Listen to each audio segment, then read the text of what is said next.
प्रश्नावली 15.1 का हम 1 से 17 तक सवाल बना चुके हैं। आज हम 18 नंबर से बनाएंगे। अगर आपने पिछली वीडियो नहीं देखी है तो इसका लिंक डिस्क्रिप्शन में मिल जाएगा, वहाँ से देख लीजिएगा। 18 नंबर सवाल है, एक पेटी में 90 डिस्क है जिन पर 1 से 90 तक संख्याएँ अंकित हैं। यदि इस पेटी में से एक डिस्क या द्विछाएँ निकाली जाती है तो इसकी प्रायिकता ज्ञात कीजिए कि इस डिस्क पर अंकित होगी 2 अंकों की एक संख्या, एक पूर्ण वर्ग संख्या, 5 से विभाज्य एक संख्या। एक पेटी है जिसमें 90 डिस्क है और सारे डिस्क पर 1 से लेकर 90 तक लिखा हुआ है। सब एक डिस्क पर 1 लिखा है, दूसरे डिस्क पर 2, इसी तरह से 1 से 90 तक डिस्क पर लिखा हुआ है। हमें निकालना होगा सबसे पहले 2 अंकों की एक संख्या, उसके बाद ये सब निकालेंगे। पहले निकालना है 2 अंकों की एक संख्या। टोटल संख्या जो है 90 है, 90 डिस्क है तो NS हो जाएगा 90। टोटल संख्या को ये NS बोलते हैं, तो NS हो गया 90। पहला क्वेश्चन है 2 अंकों की एक संख्या, तो 2 अंकों की एक संख्या निकालना है 90 में से। तो लिख देंगे, हम जानते हैं कि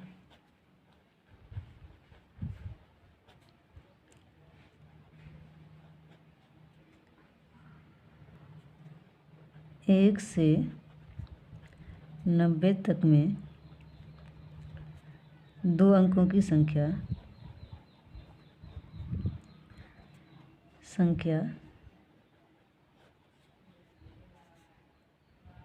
10 से 90 तक होती है।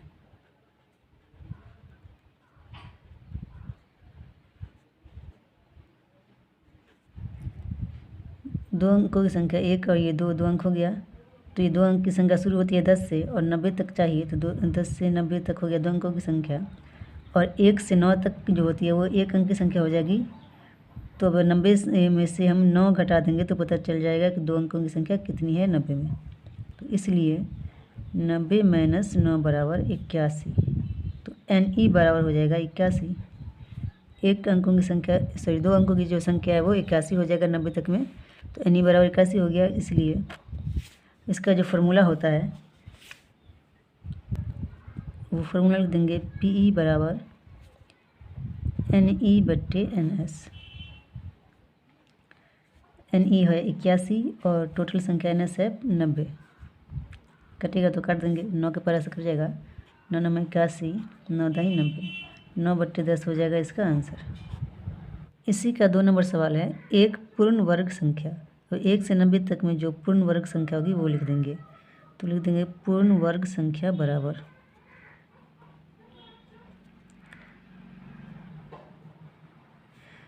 पूर्ण वर्ग संख्या जिसका वर्गमूल पूरा पूरा निकल जाए, जिस नंबर का, उसे बोलेंगे पूर्ण वर्ग संख्या। जैसे 1 का वर्गमूल 1 निकल जाएगा, फिर 4 का वर्गमूल 2 निकल जाएगा पूरा पूरा, इसी तरह 9 का वर्गमूल निकल जाएगा 3। ऐसे ऐसे हम रफ में भी करके देख सकते हैं। स्क्वायर कर देंगे, इस 1 का स्क्वायर 1 होता है, 2 का स्क्वायर 4 होगा, 3 का स्क्वायर 9 होगा, 4 का स्क्वायर 16 होगा, इसी तरह से 5 का स्क्वायर 25 और 6 का स्क्वायर 36, इसके बाद 7 आएगा, 7 का स्क्वायर 49, 7 के बाद 8 आएगा, 8 का स्क्वायर 64 और 9 का स्क्वायर 81। अब 10 का स्क्वायर 100 हो जाएगा। 90 से ज़्यादा तो नहीं लेना, 1 से 90 तक में ही चाहिए पूर्ण वर्ग संख्या। तो 1 से 90 तक में 1 होगा, 4 होगा, 9 होगा, 16 होगा, 25 होगा, 36 होगा, 49 होगा, 64 होगा और 81 होगा। इस होगा हम लिख देंगे 16, 25, 36, 49, 64 और 81। टोटल है 1 2 3 4 5 6 7 8 9 संख्या। तो NE बराबर हो जाएगा 9, घटना की संख्या हो गई 9। और NS तो पता है 90 है, इसलिए PE का जो फार्मूला होता है वो लगा देंगे, PE बराबर NE/NS। NE है 9 और NS है 90, 9 से कट जाएगा, 9 इकाई 9, 9 दाई 90, 1/10 इसका आंसर हो जाएगा। अब इसी में तीसरा नंबर क्वेश्चन है, 5 से विभाज्य एक संख्या।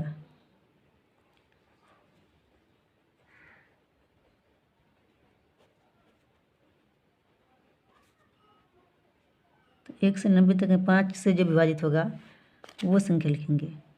तो लिख देंगे 5 से विभाज्य संख्या बराबर 1 से 90 तक में 5 होगा, जो 5 से पूरा पूरा कट जाएगा। इस तरह से 10 होगा, 15, 5 का पूरा टेबल लिख देंगे, 20, 25, 30, 35, 40, 45, 50, 55, 60, 65, 75, 80, 95, 85 और 90। 90 भी क्या होगा, 5 से विभाजित हो जाएगा, 5 से भागा देने पर पूरा पूरा कट जाएगा। तो टोटल संख्या होगी इसमें घटना की 1, 2, 3, 4, 5, 6, 7, 8, 9, 10, 11, 12, 13, 14, 15, 16, 17। इसलिए NE बराबर हो जाएगा 17 और NS टोटल संख्या तो 90 है।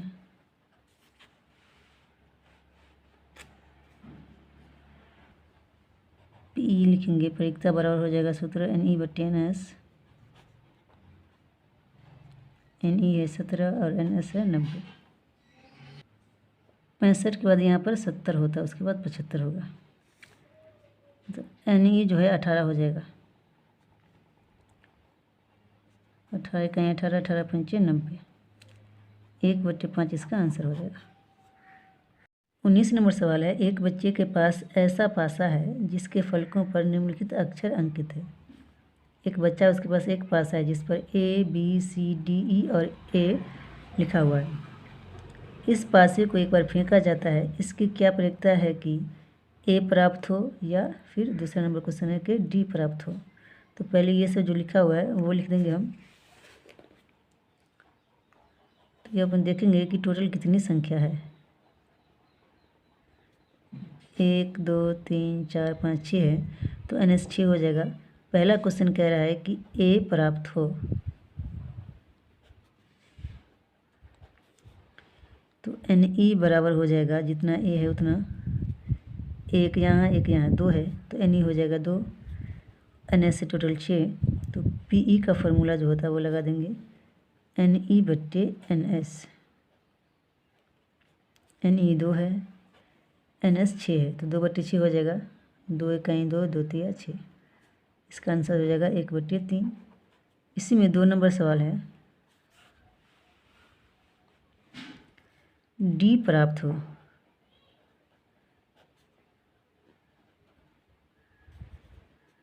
तो NE बराबर हो जाएगा, D जो है इसमें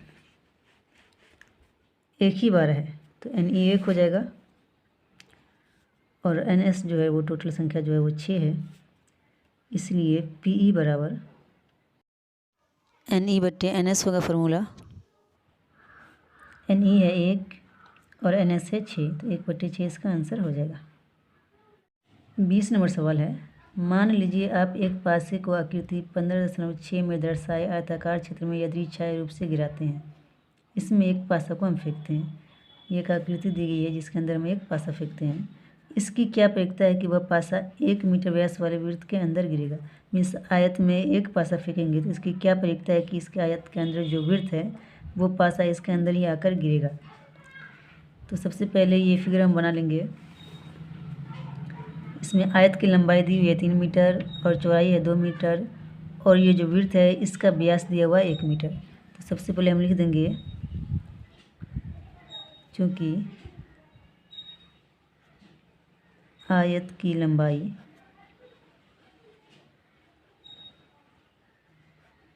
जिसको हम L लिखते हैं, L है 3 मीटर और चौड़ाई जिसको इंग्लिश में हम इसको B लिखते हैं, ये 2 मीटर। इसलिए आयत का क्षेत्रफल, दोनों का ही क्षेत्रफल निकालना होगा। आयत का क्षेत्रफल होता है लंबाई गुने चौड़ाई, तो L गुने B लिख सकते हैं। तो लंबाई है यहाँ 3 और चौड़ाई है 2, तो 3 दूनी 6 मीटर स्क्वायर हो जाएगा। अब यहाँ जो व्यास दिया हुआ है इसमें एक वृत्त दिया है, इसमें व्यास है 1 मीटर। फिर ये जो 6 मीटर स्क्वायर है यही हो जाएगा टोटल NS, टोटल घटना की संख्या। NS बराबर हो जाएगा 6 मीटर स्क्वायर। अब अब यहाँ व्यास दिया हुआ, व्यास को डी लिखते हैं 1 मीटर। तो त्रिज्या होती है व्यास की आधी, जिसे आर लिखते हैं, त्रिज्या को आर लिखते हैं। तो आर बराबर फार्मूला होता है d/2। तो d 1 है बट्टे 2 मीटर हो जाएगा। अब हमें वृत्त का भी क्षेत्रफल निकालना होगा, तो लिख देंगे वृत्त का क्षेत्रफल बराबर पाई आर स्क्वायर होता है। तो पाई का पाई ही रखेंगे, और आर जो है 1/2 है, तो 1/2 का स्क्वायर, या 1/2 गुने 1/2। तो पाई कहीं पाई ही हो जाएगा, 2 दूनी 4। ये हो जाएगा हमारा एन ई। तो एन ई बराबर हो जाएगा पाई/4। और एन एस भी निकल गया, एन ई भी निकल गया है। अब हमें निकालना होगा प्रायिकता। तो प्रायिकता पी ई बराबर फार्मूला होता है एन ई/एन एस। एन ई है पाई/4 और एन एस है 6। तो यहाँ पाई/4 गुन्ने, इसके नीचे कुछ नहीं तो 1 है, तो 1/6 हो जाएगा। ये उल्टा करेंगे तो पाई इकाई पाई बट्टे 6 चौके 24। ये इसका आंसर हो जाएगा। 21 नंबर सवाल है, 144 बॉल पेनों के एक समूह में 20 बॉल पेन खराब हैं और शेष अच्छे हैं। आप वही पेन खरीदना चाहेंगे जो अच्छा हो, परंतु खराब पेन आप खरीदना नहीं चाहेंगे। दुकानदार इन पेनों में से यदि इच्छा एक पेन निकाल कर आपको देता है, इसकी क्या प्रायिकता है कि आप वह पेन खरीदेंगे, आप वह पेन नहीं खरीदेंगे। तो सबसे पहले तो टोटल बॉल पेन जो 144 है, जिसमें से 20 बॉल खराब है, तो अच्छे बॉलों की संख्या निकालेंगे। तो लिख देंगे एन एस बराबर 144, चूँकि खराब बॉल पेन की संख्या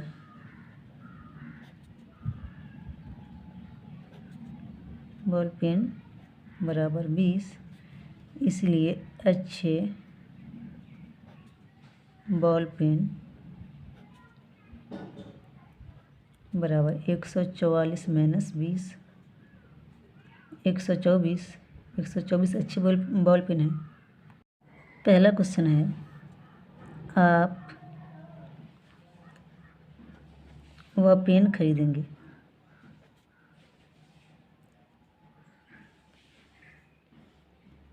तो सीधी सी बात है कि हम अच्छे बॉल खरीदेंगे, तो जो बॉल खरीदेंगे वो संख्या होगी 124 है अच्छा बॉल। तो एन ई बराबर हो जाएगा 124 और एन एस बराबर है 144। तो लिख देंगे, इसलिए पी ई बराबर प्रायिकता बराबर एन ई बट्टे एन एस। एन ई है 124 और एन एस है 144।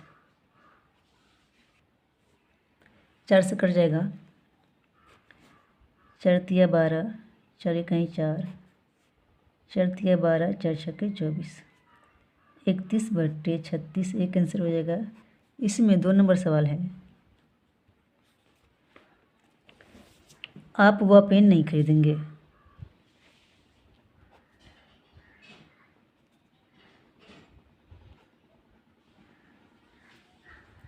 तो जो खराब बॉल होगा, पेन होगा, वो हम नहीं खरीदेंगे। तो खराब पेन की जो संख्या वो 20 है, तो एन ई बराबर हो जाएगा 20। इसलिए पी ई बराबर एन ई बटे एन एस। एन ई 20 है और एन एस है 144। 4 से कट जाएगा, 4 पंचे 20, 4 तिया 12, 4 छक्के 24, 5/36 इसका आंसर हो जाएगा।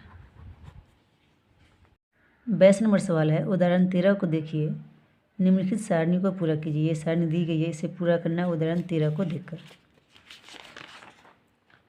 ये उदाहरण 13 है और इसे देखकर यहाँ जो दी गई है सारणी, से देखकर हमें ये जो खाली जगह है उसे भरना है। तो सबसे पहले लिखा हुआ है, घटना दोनों पासों की संख्याओं का योग। 2 पासा है, उस पर जो नंबर है उन दोनों को जोड़ने पर उसका जो योग है वो 2 आना चाहिए। फिर दोनों पासों की संख्या को जोड़ने पर 3 आनी चाहिए योग। फिर 2 पासा को का जो योग है वो कितना होना चाहिए, 4 होना चाहिए। जैसे यहाँ 1 और 1 जोड़ेंगे तो 2 आएगा, तो 2 तो आएगा एक ही दफ़ा में। उसके बाद कोई भी संख्या को जोड़ेंगे तो 2 नहीं आएगा, 1 2 जोड़ देंगे 3 आएगा, 2 1 3 आ जाएगा, 3 1 4 आएगा, 2 से ज़्यादा आएगा। तो यहाँ पे बस एक ही ऐसी संख्या है जिससे जोड़ने पर 2 आएगा, 1 और 1। तो यहाँ 1 ही आएगा, तो इसलिए 1 ही लिखें, एक दफ़ा में आया। फिर 2 पासाओं की संख्याओं को जोड़ने पर कितना आना चाहिए? 3 आना चाहिए। फिर ये सारणी देखेंगे, 1 2 3, ये एक दफ़ा में आया, फिर 2 1 3। 2 ऐसा पासा का संख्या है जिसे जोड़ने पर 3 आएगा, उसके बाद नहीं है। इसमें 2/36 हो जाएगा। इसी तरह से हमें सारणी भरना है, या बिना उदाहरण देखे भी भर सकते हैं। क्या करना है, यहाँ पे जो नंबर दिया उससे 1 कम लिखेंगे। जैसे 2 था तो 1/36, यहाँ पे 3 है तो 3 से 1 कम लिखेंगे, 2/36। और यहाँ पे 4 है तो 4 से 1 कम लिखेंगे तो हो जाएगा 3/36। इसमें से 1 घटाते हुए जाएंगे, 5 में से 1 जाएगा 4/36, सब क्या आएगा? 6 है, 6 में से 1 जाएगा 5, 5/36। 7 है, 7 में से 1 जाएगा तो हो जाएगा 6, तो 6/36। अब यहाँ उल्टा करेंगे, 5 है, उसके बाद आएगा 4, 4 के बाद आएगा 3, पहले 4 के पहले आएगा 3, और 3 के पहले आएगा 2/36, सब में रहेगा, 36 सब में आएगा।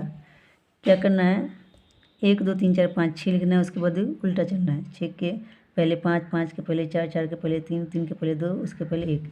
इसी तरह से भर देंगे बिना सारणी देखे हुए। उसमें 2 नंबर भी सवाल है, 2 नंबर सवाल कह रहा है,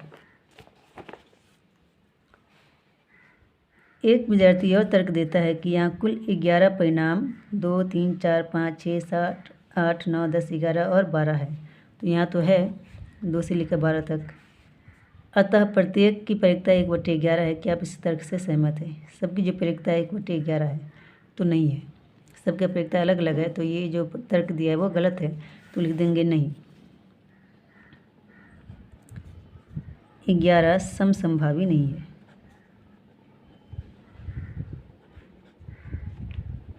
अगर सेम नहीं हो तो लिख देंगे समसंभावी नहीं है, ये इसका आंसर हो जाएगा। 23 नंबर सवाल है, एक खेल में 1 रुपये के सिक्के को 3 बार उछाला जाता है और प्रत्येक बार का परिणाम लिख लिया जाता है। तीनों परिणाम समान होने पर, अर्थात 3 चित या 3 पट प्राप्त होने पर हनीफ खेल में जीत जाएगा, अन्यथा वह हार जाएगा। हनीफ के खेल में हार जाने की परिकता परिकलित कीजिए। जब तीनों बार हेड आएगा या तीनों बार टेल आएगा तो हनीफ जीतेगा, वरना हार जाएगा। तो हारने की परिकता हमें ज्ञात करना है। तो सबसे पहले क्या करेंगे, NS निकालेंगे। एक सिक्का को 3 बार फेंका जाए या 3 सिक्का को एक साथ फेंका जाए, NS दोनों का सेम ही होगा। तो मान लीजिए पहली बार सिक्का फेंकने पर हेड आया, दूसरी बार सिक्का फेंकने पर हेड ही आया, तीसरी दफ़ा भी हेड ही आता है। ये तीनों बार हेड ही आ सकता है, या हो सकता है पहली दफ़ा हेड आए, दूसरी दफ़ा टेल आए और फिर तीसरी दफ़ा फेंकने पर हेड आ जाए। या ऐसा भी हो सकता है कि 2 दफ़ा हेड आए, तीसरी दफ़ा टेल आ जाए। या फिर ऐसा भी हो सकता है कि पहले टेल आएगा, फिर हेड आएगा, फिर टेल आएगा, या 2 दफ़ा टेल आने के बाद तीसरी दफ़ा हेड आए, या इसी तरह से 2 बार टेल आए, तीसरी दफ़ा में हेड आ जाए, या पहले हेड आ जाए फिर 2 दफ़ा टेल आ जाए। या ऐसा भी हो सकता है तीनों दफ़ा क्या आ जाएगा, टेल आ जाएगा। तो टोटल जो है NS कितना हो जाएगा, 1 2 3 4 5 6 7 8। अब उसके जो सवाल कह रहा है कि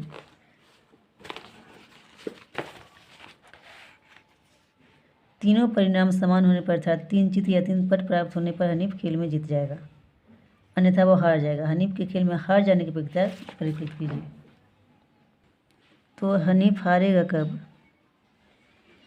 जब टेल और हेड तीनों दफ़ा नहीं आएगा, ये दोनों नहीं आएगा तो वो हार जाएगा। तो 1 2 3 4 5 6 घटना अगर आएगी तो वो हार जाएगा, तो घटना की संख्या 6 हो गई।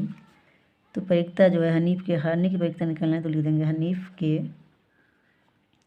हारने की परिकता।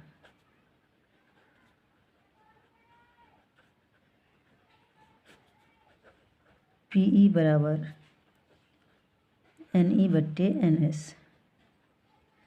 NE है 6 और टोटल संख्या जो है वो 8 है। 2 तिया 6, 2 चौके 8, 3/4 आंसर हो जाएगा। 24 नंबर सवाल है, एक पासे को 2 बार फेंका जाता है, इसकी क्या प्रयोक्ता है कि 5 किसी भी बार में नहीं आएगा, 5 कम से कम एक बार आएगा। संकेत, एक पासे को 2 बार फेंकना और 2 पासों को एक साथ फेंकना एक ही प्रयोग माना जाता है। 2 पासा को फेंका जाता है, इसकी क्या प्रयोक्ता होगी कि 5 किसी भी बार में नहीं आएगा, या एक पासा को 2 बार फेंका जाए या 2 पासा को एक साथ फेंका जाए, दोनों का जो एनएस है सेम ही आएगा। तो यहाँ हम उदाहरण 13 में देखें तो इसका जो 2 पासा को फेंकने का जो चार्ट दिया हुआ है, अब कह रहे हैं कि 5 एक बार भी नहीं आए, तो सबसे पहले जानेंगे कि 5 कितनी दफ़ा आता है। तो यहाँ ये 5 दिया हुआ है, इस सब में आया और 5 इसमें आया। 1 2 3 4 5 6 7 8 9 10 11, 5 11 दफ़ा आता है। तो प्रत्येक संख्या जो है 11 दफ़ा आता है। जैसे 1 है तो 1 भी 11 दफ़ा ही आएगा। जैसे 1 2 3 4 5 6 7 8 9 10 11, 2 को भी गिनेंगे तो 2 भी 11 दफ़ा ही आएगा। प्रत्येक संख्या 11 दफ़ा ही आता है, ये याद रख लेंगे। पहला क्वेश्चन उसमें कि 5 किसी भी बार में नहीं आएगा, तो हम जानते हैं कि 5 जो 11 दफ़ा आता है, तो टोटल संख्या 36 है, उसमें से 11 हटा देंगे तो 3 दफ़ा 5 नहीं आएगा। लिख देंगे NE बराबर 36 - 11, 6 में से 1 जाएगा 5, 3 में से 1 जाएगा 2, 25। इसीलिए P बराबर NE/NS। NE है 25, टोटल है 36, नहीं कटेगा। इसी में 2 नंबर सवाल है, 5 कम से कम एक बार आएगा, तो 5 11 दफ़ा आता है, तो इसमें NE बराबर हो जाएगा 11, NS तो 36 है ही, तो PE बराबर फार्मूला हो जाएगा NE/NS। NE है 11/36 NS, ये इसका आंसर हो गया। 25 नंबर सवाल है, निम्नलिखित में से कौन से तर्क सत्य है और कौन से तर्क असत्य है, सकारण उत्तर दीजिए। पहला है, यदि 2 सिक्कों को एक साथ उछाला जाता है तो इसके 3 संभावित परिणाम 2 जीत, 2 पट या प्रत्येक एक बार हैं, अतः इनमें से प्रत्येक परिणाम की प्रयोक्ता 1/3 है। ये सही है, ये गलत, ये बताना है और इसका कारण भी देना है। तो यहाँ पे 2 सिक्का को एक बार फेंका जाएगा तो इसका NS जो है, हो सकता है पहली बार में हेड आए, दूसरी दफ़ा में हेड आए, या दोनों दफ़ा टेल आए, या पहले हेड आए फिर टेल आए, या फिर टेल आए फिर हेड आए। तो टोटल 4 परिणाम आएंगे। इसमें दिया हुआ 1/3 के 3 ही परिणाम आएंगे, जो कि गलत है। तो क्या तो लिख देंगे असत्य है।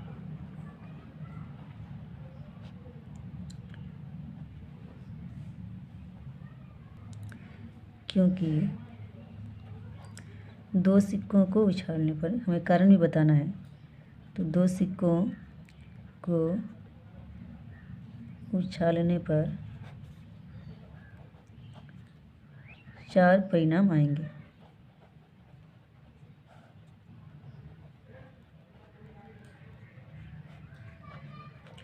इसी में 2 नंबर सवाल है,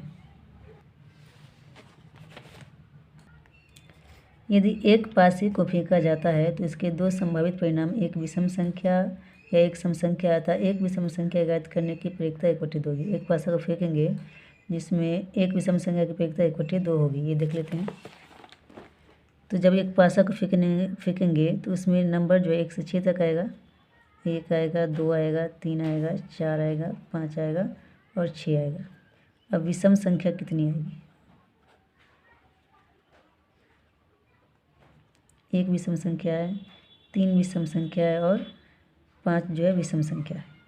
तो NE बराबर हो जाएगा 1 2 3 संख्या 3 और टोटल जो NS है वो 6 है।